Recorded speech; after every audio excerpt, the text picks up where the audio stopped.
एक सुबह आदमी की नींद खुली तो वह खुद को छोटे लोगों के देश में पाया। पूरे शरीर पर छोटे लोगों ने उसे 5 रस्सियों से बांध रखा था। जैसे ही गुलिवर ने एक जोरदार सांस ली, लकड़ी के खंभे जड़ से उखड़ गए। तभी एक जनरल घोड़े पर सवार होकर आया। हाथ में भाला लेकर उसने गुलिवर के पैर के तलवे पर वार किया। दूसरी तरफ कई सैनिकों ने एक साथ हुक फेंके। उन्होंने गुलिवर के पतलून के पीछे हुक फंसाए और जोर से खींचने लगे। असंतुलित होकर गुलिवर जमीन पर धड़ाम से गिरा और तुरंत बेहोश हो गया। जब वह अगली बार जागा तो उसे किसी कटिंग बोर्ड पर पड़े मांस की तरह धीरे धीरे महल के अंदर धकेल दिया गया। अगले दिन गुलिवर को एक खेत में ले जाया गया और उसका इंसानों द्वारा खींचे जाने वाले हल से खेत जोतने का रोजमर्रा का काम शुरू हो गया। तभी महल पर हथियारों ने हमला कर दिया।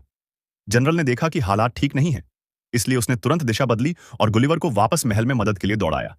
जनरल ने गुलिवर को नीचे झुकने का आदेश दिया, खुद एक छलांग लगाकर नीचे उतरा और अकेले राजकुमारी को बचाने चला गया।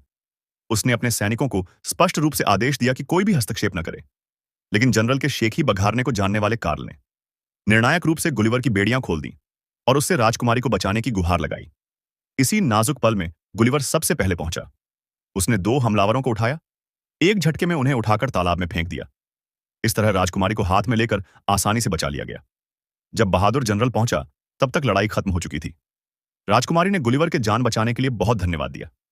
हालांकि इस समय राजा आग के दरिया में फंसा हुआ था, इसलिए गुलिवर बिना कुछ कहे मदद के लिए आगे बढ़ा।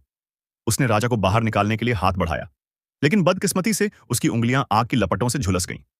जब सब लोग नहीं जानते थे कि क्या करें, चालाक कार्ल ने गुलिवर को याद दिलाया कि आग बुझाने के लिए पानी की जरूरत है। गुलिवर को यह बात सही लगी, इसलिए उसने सबको चौंका देने वाला एक साहसी कदम उठाया। उसने अपनी पैंट नीचे उतारी और आग के दरिया पर पेशाब करना शुरू कर दिया। भले ही यह थोड़ा आक्रामक था, लेकिन कम से कम जान तो बच गई। तभी वह जनरल जो हमेशा पीछे रह जाता था, समय पर वहां पहुंच गया। उसने चिल्लाकर गुलिवर को तुरंत रुकने को कहा। गुलिवर ने मुड़कर देखा और बचे हुए आखिरी अंश को जनरल पर ही समर्पित कर दिया। इस तरह